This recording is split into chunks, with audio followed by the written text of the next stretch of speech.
I am saying here will not be present in notes or textbooks.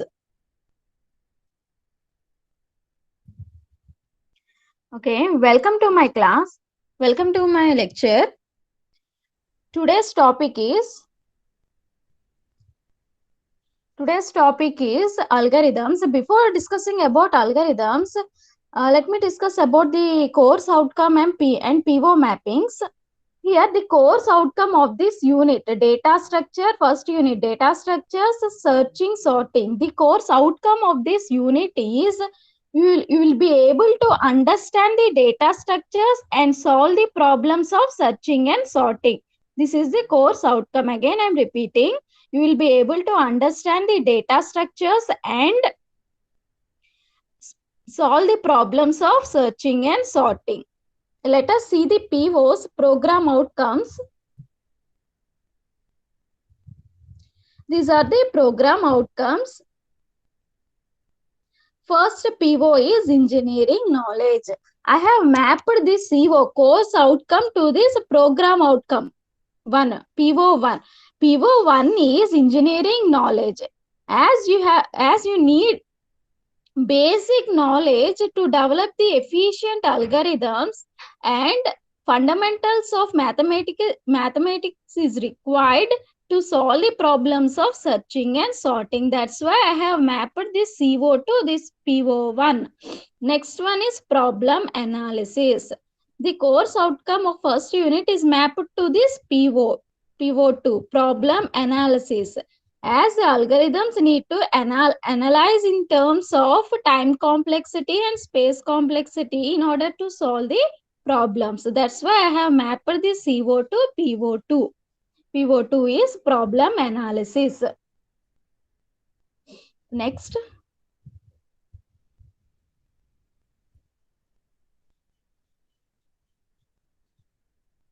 Next one is a PO3, design. CO1 is mapped to the PO3 as solutions has to be developed for the given problems. Next, I have mapped this CO1 course outcome to this PO4. Moderately, I have mapped. Your PO4 is conduct investigation of complex problems. As using some methodologies, you need to solve the problems, complex problems. So I have mapped this CO1 to PO4. These are the POs I have mapped: PO1, PO2, PO3 and PO4. PO4 is moderately mapped to this CO1. Okay, let me see, before discussing about algorithms for 10 minutes, let me recap the concepts I have discussed in your previous class.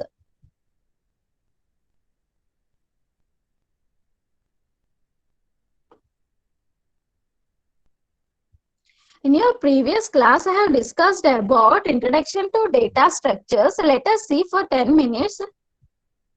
What is data structure? See, to store the data in computer, it must be stored in particular format, right? So that you can easily retrieve the data, you can easily search the data, you can easily manage the data. It should be stored in particular format. So what is used to store? Data structure is used to store the data in some particular format, or you can say that the way of organizing the data in computer's memory is called data structure. The way of organizing means arranging the data in computer's memory. It is called a data structure. In simple words, the way data stored in memory. It's called data structure. It is used to store the data in some particular format. I have connected this to real world example. As you know that dictionary. If you want to search a word or keyword like something cool, first you will go to the page which contains C and then you will search, right? So you can search easily. How you are searching, how you are able to search this? Because in dictionary, which order it is following? Alphabetical order. In dictionary, the words are arranged in alphabetical order. So you will be able to search easily. because it is following some particular format, alphabetical order, so that you can search easily. If it is not following some alphabetical order, some particular format, if dictionary is not following some particular format, then you cannot search the data. It will take long time to search the data. Okay. In the same way, in your computer's memory, if data is stored in particular format, it will be easy for you to search the data, to retrieve the data, and to manage the data. So you need data structures. There are two types of data structures, linear data structure and non-linear data structure. Linear data structure means data is arranged in linear fashion or sequential order. Here, examples of linear data structures are, there are 4 examples: arrays, stacks, queues, linked list. These are the examples of linear data structure. Examples of non-linear data. Okay, non-linear data structure means the data is arranged, or elements arranged in some random order. It will not follow sequential order. Okay. Examples are graphs, entries. Once again, see the examples. You need to understand. You need to see the examples. Arrays, stacks, queues, linked list for linear data structure. For nonlinear, graphs and trees. Next. The basic operations that can be performed on data structures. These are the basic operations that can be performed on data structures: traversing, searching, inserting, deleting, sorting, and merging. Traversing means accessing each and every element from the data structure. It is called traversing. Once again, I am repeating. Traversing means accessing each and every element from the data structure. It is called traversing. Searching. Searching means you will search whether given element is present in the data structure or not. Inserting. Data will be inserted into the data structure. Deleting. Element will be removed from the data structure. Sorting. Sorting means arranging the elements in ascending or descending order in the data structure. It is called sorting. Merging means combining the elements. These are the operations that can be performed on the data structure. Next, abstract data type, ADT. It is a user-defined data type. It is nothing but data plus operations under a name. Data plus operations. For example, see here, I am saying stack ADT. I am saying that stack ADT. That means stack ADT means, as I said, ADT means data plus operations. So stack ADT means data of this stack and the operations that can be performed on this stack can be viewed as stack ADT. QADT. I am saying QADT. What it means? QADT means data of the queue and the operations that can be performed on the queue. It can be viewed as QADT. ADT is nothing but data plus operations under a name. Here, what is the name I am using? Q. Linked list ADT. Linked list ADT means data of the linked list and operations that can be performed on the linked list. This can be viewed as linked list ADT. Now see the diagram.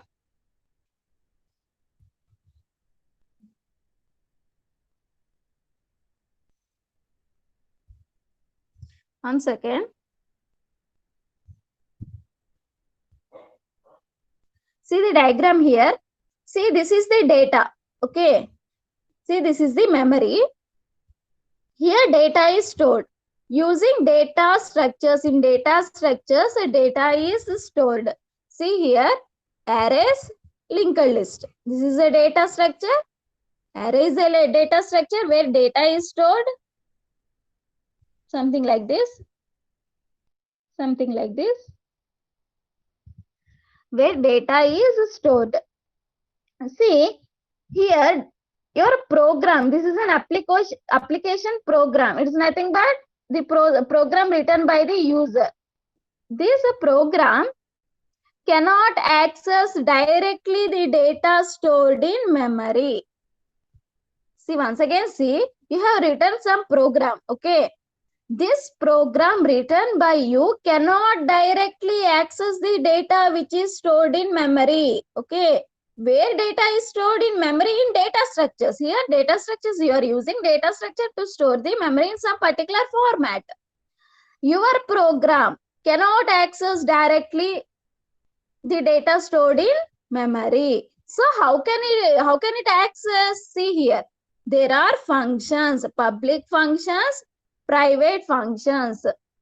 These functions can access the data directly. See here, these functions can access the data directly, or these functions can perform operations on this data which is stored in array and linked list. They can access directly. Here, private function means your program cannot access this private function. Then who can access the private function?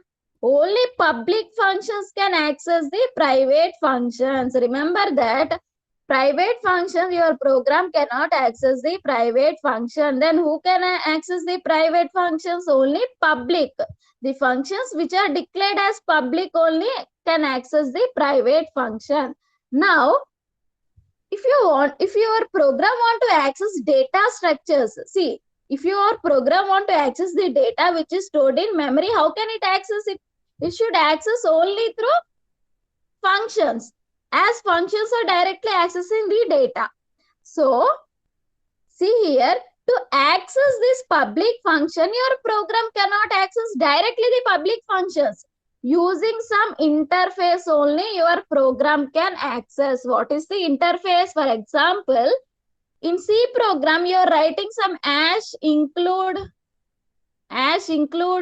stdio.h, right? In your program, you are writing #include stdio.h. Why you are including this stdio.h in your program? Because you are using scanf function and printf function. You are using scanf function and printf function. These functions prototypes are present in this file stdio.h. If you want to use scanf function and printf function in your program, you should include the header file called stdio.h, because the code associated with this program with these functions are present inside the stdio.h header file only. If you are including this stdio.h header file in your C program, then only this scanf and printf functions will work. So this is the interface, okay? Using this interface only you can access these functions, okay? I hope you understood. Interface means only through this interface only you can access the functions. Example, stdio.h. You are including in your program, first statement is #include stdio.h. You are including this. This is acting as an interface because you are using the functions scanf and printf functions which are present with the code associated with these functions are present in stdio.h header file. See, if you are not including this header file in your program, you are not at all including this header file in your program. If you are using scanf and printf function, then compiler will generate error, okay? You need some interface. Through this interface only you can access the functions. I hope you understood.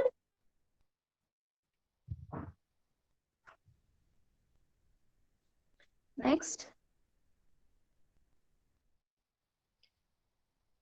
So today's topic is algorithms. I request all the students to take a running notes. You have to write the examples along with me. While I am explaining parallelly, you need to write all those examples. I request all the students to maintain a running notes. You have to write the examples. All these examples will not present in your materials or textbook. You have to write down. Please note down all these examples. From today onwards, you need to maintain a running notes. You need to solve the problems also. In next classes, there will be sorting and searching problems. You need to solve these along with me parallelly. You have to solve, then only you can understand it and you can remember it. I request all the students to maintain a running notes. So today's topic is algorithm. So you need to, if you want to solve a large problem, if you want to solve a large problem, how can you solve the problem?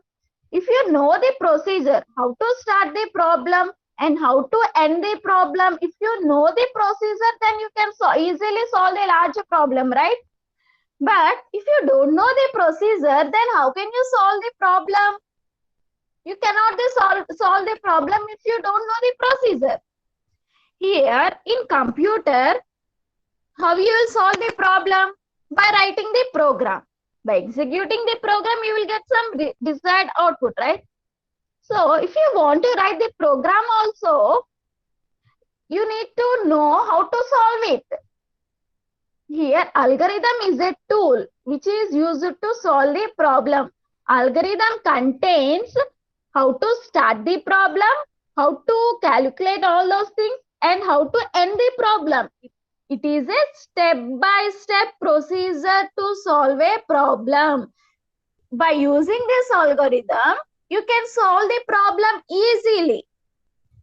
Why you are going to solve the problem easily? Because the algorithm contains how to start the problem, how to end the problem. By seeing the algorithm, you can easily solve the problem. Algorithm is a tool to solve the problem in a computer. It is a definition is step by step. Algorithm is a step by step procedure to solve a problem. It contains step by step statements, how to solve the problem, how to start the problem, and how to end the problem. By using this, you can easily solve the problem. Let us see the characteristics of the algorithm. There are characteristics. See here. First characteristics is input. So every algorithm, I'm writing, see here, see the screen. Every algorithm must have initial inputs. Initial inputs. For example, see here, I want to add two numbers. How you will add? How will you write the program? Just logic, see here. Int, you will declare like this, int a comma b. Sorry, excuse me.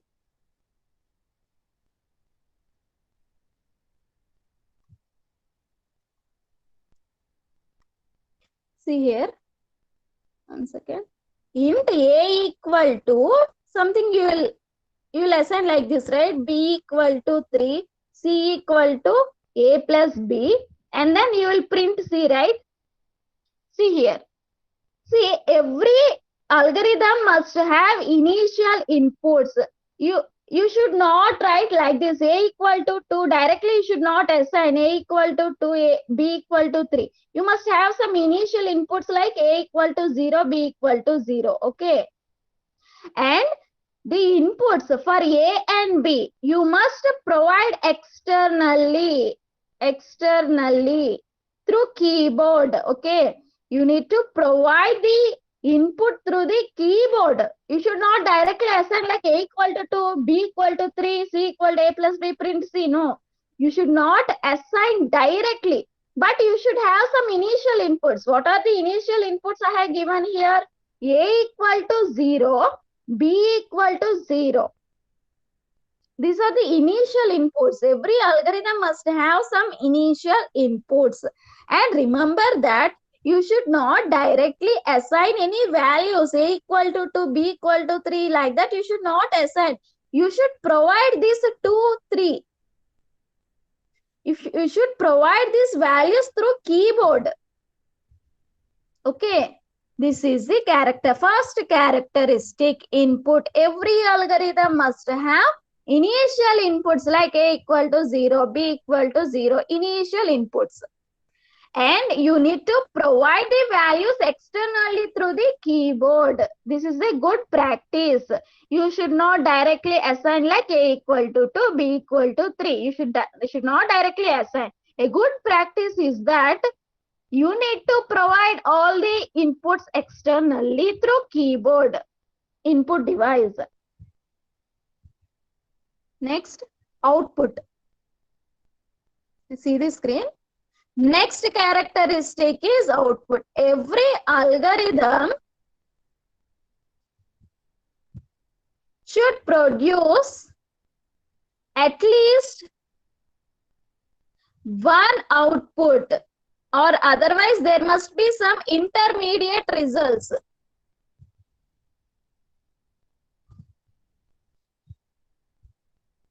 Okay.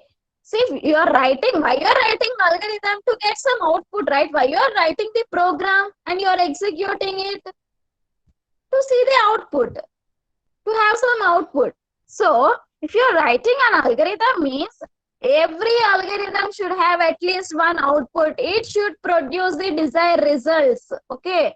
You have to write an algorithm in such a way that that algorithm must produce the results. This is the characteristic, second characteristic.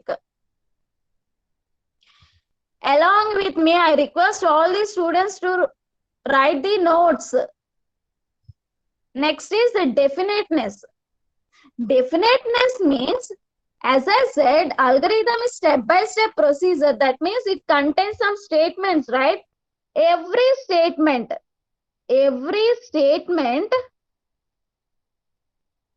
write along with me in your running notes.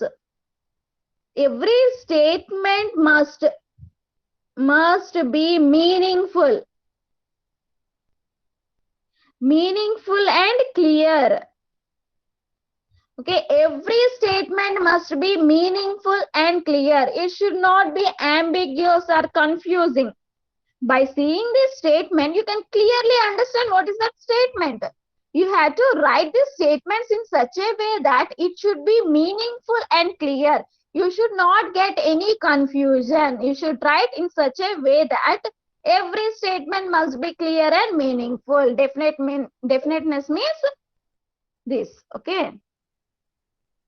This is the third characteristic. First characteristic is input. Second characteristic is output. Input means every algorithm must have initial inputs and you need to provide the inputs externally through keyboard. Output means every algorithm must produce at least one output or it must have some intermediate results. Third one is the definiteness. Definiteness means every statement must be clear and meaningful. Next, finiteness. Finiteness means if you trace out the algorithm, trace out the algorithm, tracing out means you're just solving. By using these steps, you're solving the problem, right? Tracing out the algorithm must end at some point. Okay, you're solving an algorithm.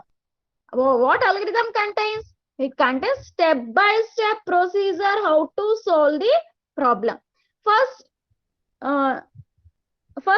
you're tracing out the first statement. Next, second statement, third statement, fourth statement, fifth statement, sixth statement. You're tracing out the statements. At some point, you need to end the, there must be output, right? You must end, there must be termination. You must end the algorithm. Algorithm must be stopped at some point. You should not keep on going by solving it. It should end some point of time. Okay, or it should stop at some point of time.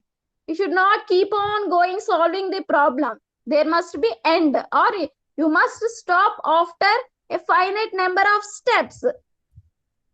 Okay, that is meant by finiteness. Finiteness means When you are solving the algorithm, there must be end or at finite number of steps. After some finite number of steps, you must stop the algorithm. You must stop solving it. There must be some end at some point of time. You should not keep going on solving the problem. There must be end at some particular point of time, or it must be stopped. There must be output. Okay, that is meant by finiteness. Okay.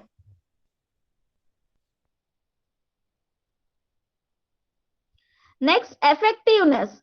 Effectiveness means you have to write an algorithm in such a way that it should be very simple or basic. You need to write algorithm in such a way that it should be very simple or basic. Effectiveness means the algorithm must be very simple or basic. It should not be complex. It should not be complex. This is meant by effectiveness. Once again, see the characteristics. Characteristics of algorithm are input, output, definiteness, finiteness, and effectiveness. Effectiveness means the algorithm must be very simple. It should not be complex. Next, let us see the examples. I request all the students to write the examples while I am explaining parallelly. First example, all these examples will not be present in your, one second, in your notes or textbook. Just write along with me. First one is write an algorithm to add two numbers. Write an algorithm to add two numbers. First step in the algorithm must be start. First step must be start. Second step, see here, in order to add two numbers, first through keyboard you need to give input to the program, right? See, two numbers, you need to add two numbers. If you want to add two numbers, first you need to provide some input to the computer or to the program, right? Without providing some input, how it will calculate? You need to add 2 plus 3. First, you need to provide this 2 and 3, right? Through keyboard, you need to enter 2 space some 3. Then it will add. Okay. So second statement must be read A comma B. Here A, B are variables. Okay. If you want to add two numbers, first you need to provide. You need to provide the input through keyboard to the program. So program must read it. So second statement is read A comma B. Next, after giving input, what is the operation the program must perform? You have given the input 2, 3.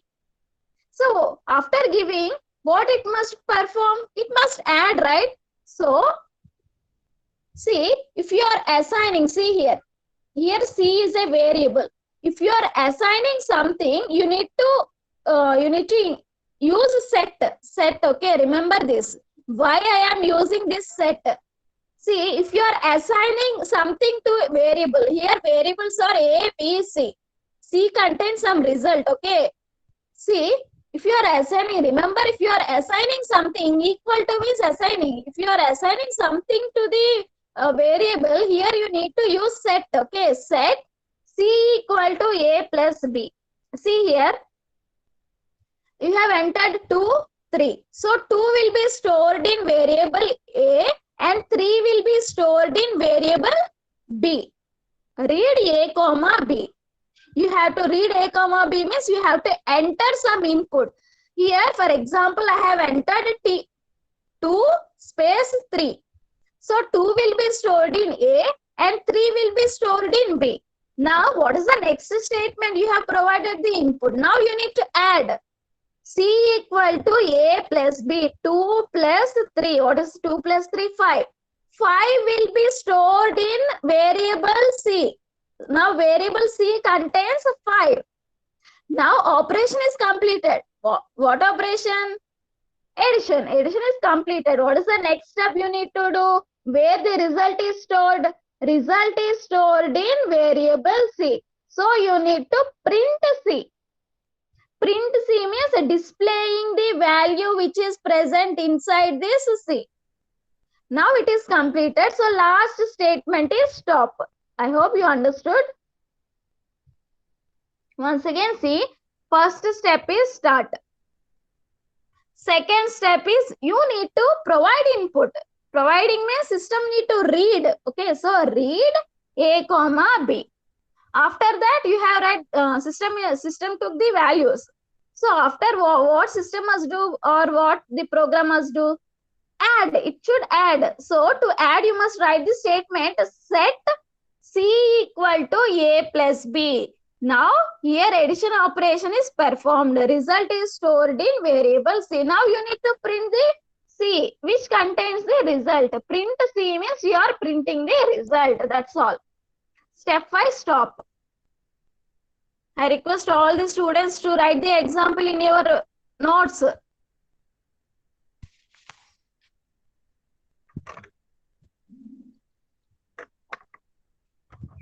See, I am giving time to write. Please write down, note down. Next example.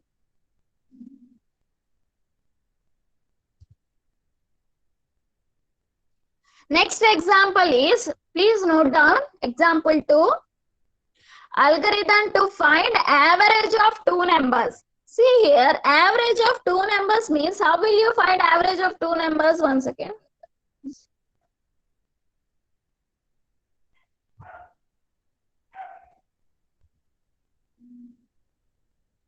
How will you find average? Average equal to A plus B by 2. Okay, two numbers average you have to find. How will you find A plus B by 2? A is a variable which contains a value. B is a variable which contains a value. This is the formula. Now see the algorithm. First step will be start. Always remember, first step will be start. Stop. Last step, sorry. First step will be start. Last step will be stop. Okay. First step, start. Now, see, what are the inputs you need to give? You need to add, sorry, not adding, average. You need to find average of two numbers. So to find the average of two numbers, first you need to give that two numbers as an input to the program, right? So the program will read. So second statement must be read A comma B. Read A comma B. Read A comma B means you need to provide some input. For example, I'm providing input like 2, 4. So 2 will be stored in variable A. 4 will be stored in variable B. Now here see, directly I am not giving formula like in previous example C equal to A plus B I have given. Okay, directly I am not giving here formula like average equal to A plus B by 2. I am doing step by step. What is the first step here? You need to add A plus B. First is you need to add. So here I took another variable called sum and I am adding. Okay, step by step I am doing. I am not doing all at once. Average equal to A plus B by 2. I am doing step by step. First you need to add. So set. As I said, if you are assigning something to the variable, you need to use set. Set, here sum is a variable. Sum equal to A plus B. 2 plus 4, 6. 6 will be stored in sum. Now sum contains addition. A plus B value. Sorry, once again.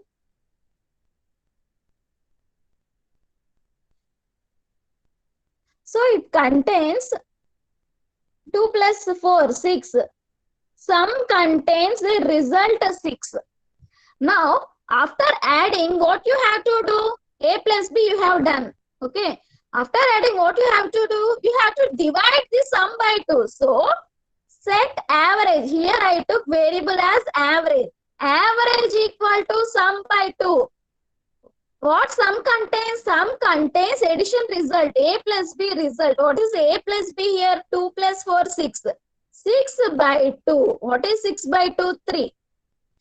Now, the result will be stored in average. Okay. After performing this operation sum by 2, the result will be stored. What is the result? 6 by 2, 3. 3 is stored in average. Now, you need to print this value, result. Where the result is stored? In average. So, you are printing, print average. In double quotes, you have to give in double quotes. Double quotes variable. Average.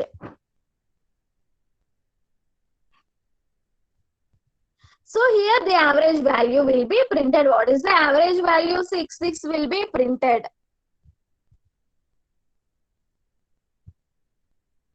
I hope you understood. Please note down. I request all the students to note down.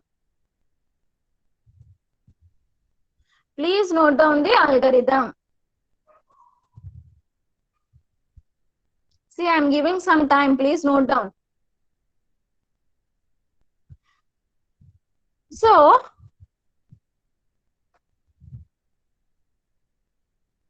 see here, for this step in programming, you have to write like this. Scanf. In programming language, in C programming, I am explaining. Same statement you can write like this. In programming language, read A comma B means scanf. Double quotes, percentage D, double quotes close, comma, ampersand A, comma, ampersand B. Already in your previous semester you have studied C language. See, same this algorithm you need to convert into programming language, or you need to represent this algorithm in programming language. How you can represent it? You have to write the program. Read A comma B means scan percentage D, comma, ampersand A, comma, ampersand B. Set sum equal to A plus B means in programming language just sum equal to A plus B. Average is called sum by 2 in programming language, just average equal to sum by 2. See, print average in programming language, how will you write? Printf. You will use printf. Printf percentage D, comma, average. In this way you have to write. See, I am not explaining all this. What is percentage D? All this I am not explaining because in your previous semester already you have completed C language. Just I am saying how you can convert this into programming language. Every algorithm can be represented in programming language. That means you have to write a program. By seeing this algorithm, you have to write a program.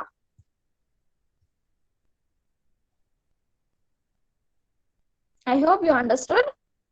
Next example.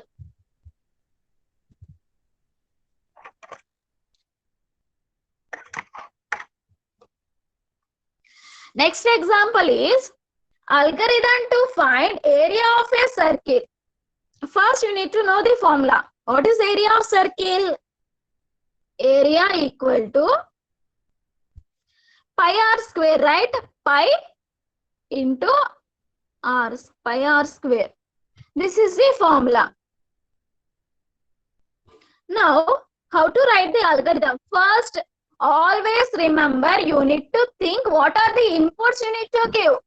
Always you remember that. If you are writing program means what are the inputs? You need to think in that way. Here, what is the input you need to give? You need to give radius. Then only you can calculate area, right? Without your providing radius to the program, how can the program can calculate it? So always remember you need to think what are the inputs you need to provide. Here inputs you need to provide is radius. So that's why in second step, see you need to write step 1 start, step 2, not 1, 2, 3, 4 like this. Step, right? Step 1, step 2. In this way you have to write. So First step is start. Always first step will be start. Next step is read R. You can write read value of R or read R. Read R. Why I am saying R? R is a variable here. Radius. You need to provide radius. Okay. You need to provide radius. Without providing the input, program cannot calculate the area. Always remember, you need to provide some input. You need to think what is the input to the program. You need to provide radius. Here I took R variable. Read R. Read R means you need to provide some input. That input will be stored in variable R. Next, see, you know, computer doesn't know the value of pi. Computer doesn't know the value of pi. You need to provide everything to the computer. Then only the computer can perform. Everything you need to provide. So here, set pi equal to 3.14. You need to provide some value. What is pi? Computer doesn't know what is pi value. You need to provide. Through keyboard, you need to give the pi value. Or you can set the value in your program. Sorry. You can set the value directly. Pi equal to set pi equal to 3.14. You need to set the pi value also. Computer doesn't know pi value. First step start. Second step read R value. Read means you need to provide some input. That input will be stored in R. Next you need to set pi. Pi. Here I have used a variable called pi. Pi equal to 3.14. Now there is radius, there is pi value. Next step what you have to do, you need to calculate the area. Area, okay, area.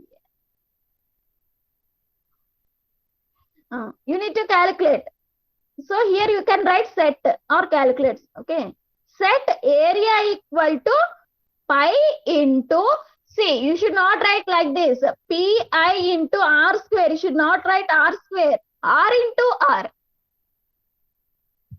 You have to write like this. You should not directly write R square. Area equal to pi into R. If there is R cube means R into R. Like that you have to write. You should not directly write pi into R square. Okay. So, fourth step is set area equal to pi into R. Now, the result will be stored in variable called area.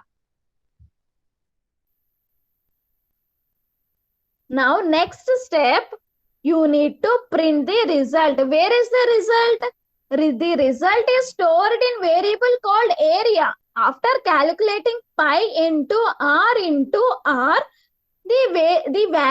the result value is stored in area. So now you need to print area. Here, see, there is a small mistake. In previous, one second. Here in previous algorithm, I have used double quotes, right? Don't use double quotes for variables. No need double quotes for variables, just a print average. For variables, no need double quotes. For any statement, you need to keep double quotes. For variable, no need double quotes. Just a print area.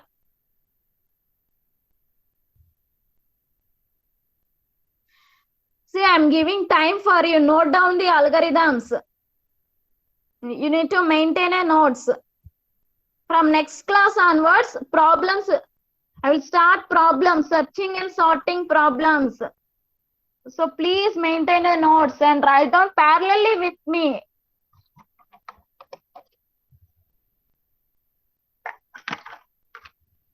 Next.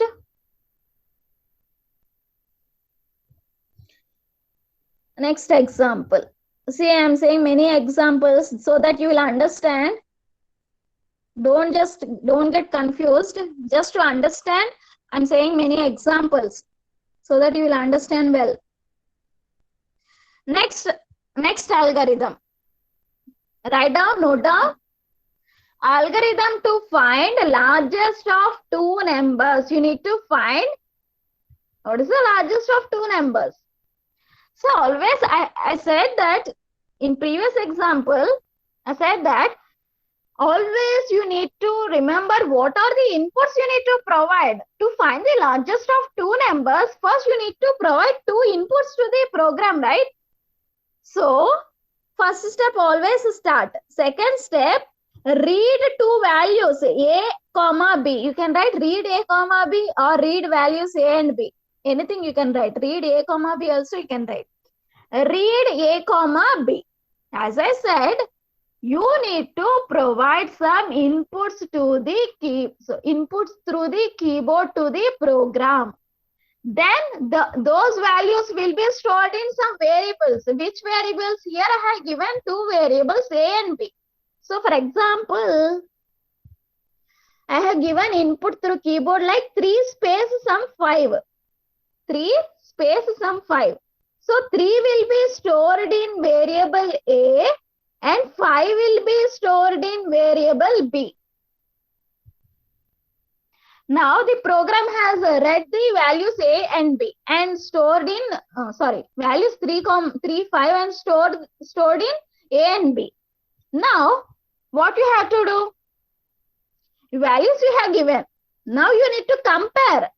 So to compare in C language you have to use if statement. If A is greater than B, then what you have to do? If A is greater than B, then you need to print which is greater here. A is greater than B. This is a condition. You need to use if statement. Remember, if you are testing something, if you are comparing something, then you need to use if statement. If you need to put condition. What is the condition you are finding largest? So A greater than B. If A greater than B, then what you have to do?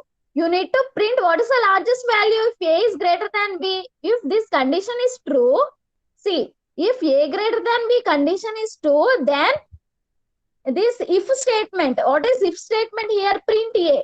This A will be printed. If this condition is false, then if condition is false, the if statement will not be printed. Control goes to otherwise statements. Remember this. If condition is true only, control goes to print statement. Once again, I'll explain once again. See here, this is the condition, okay? Condition. If condition is true, then if statement will be executed. See here. Assume that this condition is true. Just assume that this condition is true. If condition is true, A value will be printed. Next, control directly goes to last statement. After if statement, what is the statement present? Last statement, stop. Algorithm will be stopped. Otherwise, statement will not be executed. When the if condition is true. Listen carefully. Assume that this is false. This condition is false. Assume that this condition is false. When this condition is false, control will not go inside the if statements. Control goes directly to the otherwise statement. Otherwise means else part. Otherwise, see here, what is the statement present? B. B will be printed. That means B is the largest number. B will be printed.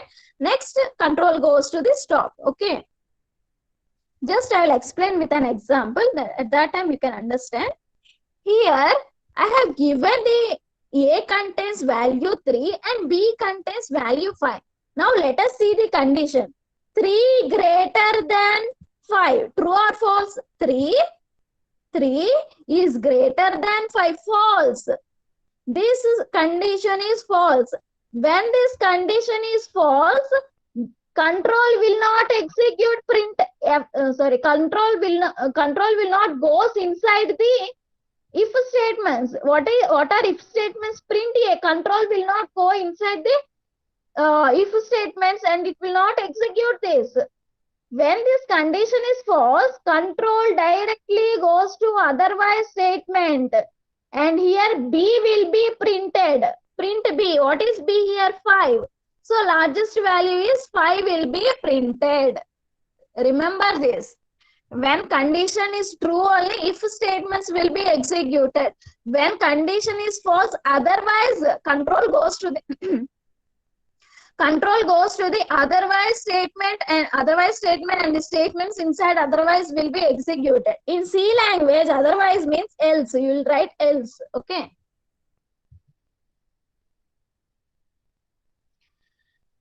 I hope you understood it. See, let me represent the same algorithm in programming language. In programming language, how will you write read A comma B means scanf, two values, right? So 2 percentage Ds, percentage D, quotations close, comma, ampersand A, comma, ampersand B. Next, this statement, how will you write this statement in programming language? If open bracket A greater than B close bracket, then curly brace, print A means printf,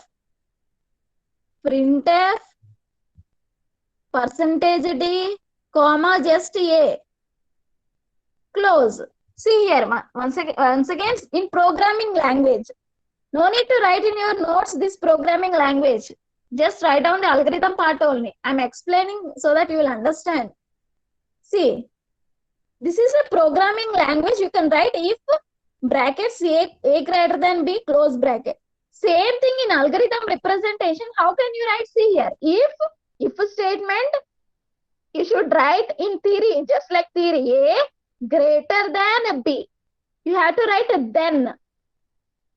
Then you have to write statements. No need these curly braces, all these things. Same thing you are representing in algorithm. In same thing you are representing algorithm, you have to write in this way. If condition, in theory part you have to write, should not write like A greater, you can write, but just write down in theory. A greater than B. You have to write then. I hope you understood. See, otherwise, see here. In programming language, otherwise means else. Else, open curly brace, printf, double quotes, percentage D, only one value. So 1 percentage D B. That's all. Completed. Close the else. I hope you understood.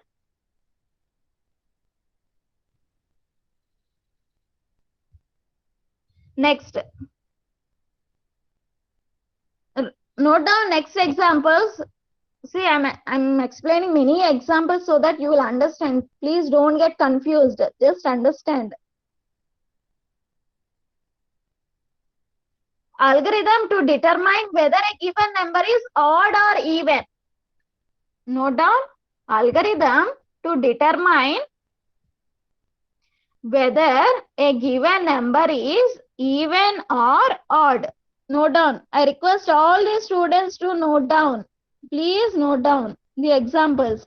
All these examples will not be present in your material or textbook. Please note down.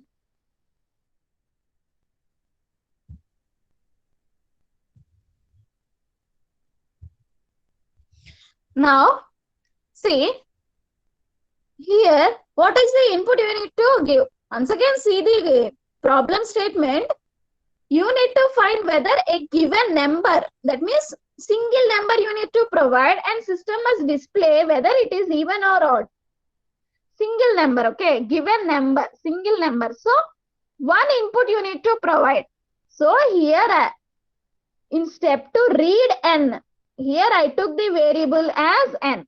Now, if you want to find out even or odd, what is the condition? How can you find whether a given number is even or odd? When it is divided by 2, it should, for example, take 2. 2 is even or odd? 2 is a even number. How you are saying it is any even number? Any number, if it is divided by 2, any number, if it is divided by 2, how can you say it is dividing by 2? If remainder is 0, then only you are saying it is divisible by 2. If any number is divisible by 2, that means remainder is 0, then that number is even number. Or otherwise, that number is odd number. For example, 3. When you divide 3 by 2, you are not getting remainder 0. Okay, that means this 3 is an odd number.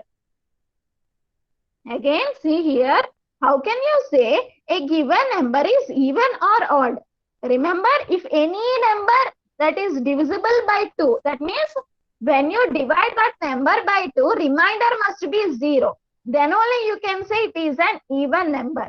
If any number is not divisible by 2, how can you say it is not divisible by 2 if a remainder is not 0? If a remainder is not 0, then it is an odd number. 3 by 2. 3 by 2, you are not getting some remainder 0. 2 by 2, you are getting remainder 0. 4 by 2, you are getting remainder 0. 5 by 2, you won't get remainder 0. When you divide 5 with 2, you won't get remainder 0. That means 5 is an odd number. Now let us see the algorithm. See here. You have to check whether a given number is even or odd. So you need to provide only one number. So I have given like read n. N is a variable which contains a number which is provided by the user. For example, I have provided like this. I have given input like 2. This 2 will be stored in n variable. This 2 will be stored in n variable and the program will read it.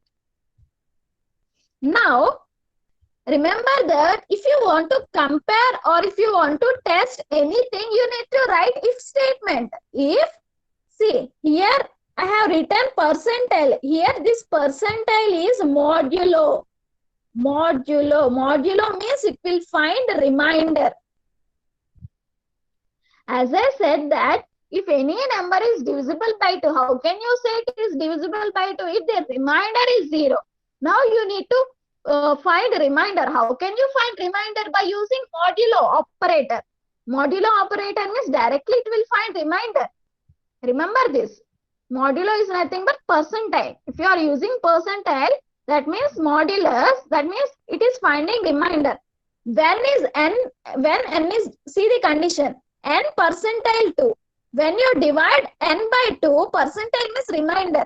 So this statement will find remainder. When remainder is equal to 0, then print even. Here you can write in double quotes because you are printing something, some statement even. You are not printing variable. If you are printing variable, don't in double quotes. If you are printing some statement, you need double quotes.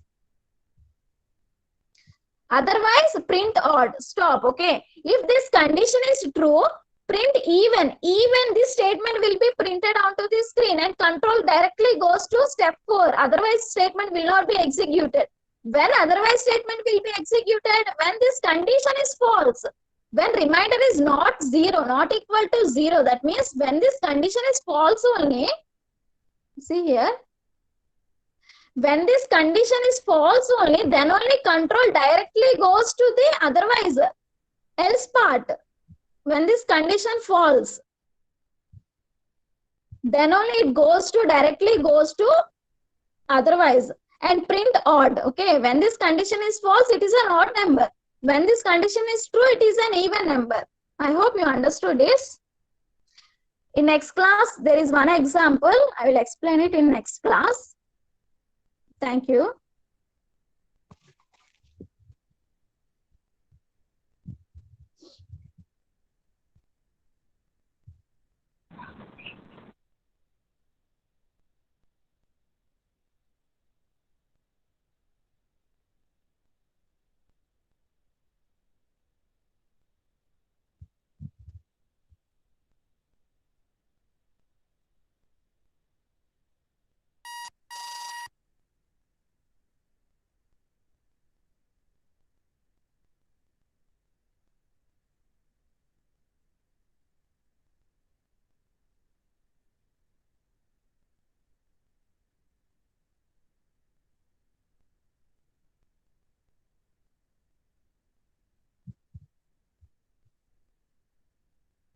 From next class onwards, please bring your maintain the notes. Searching and problems will be going to start.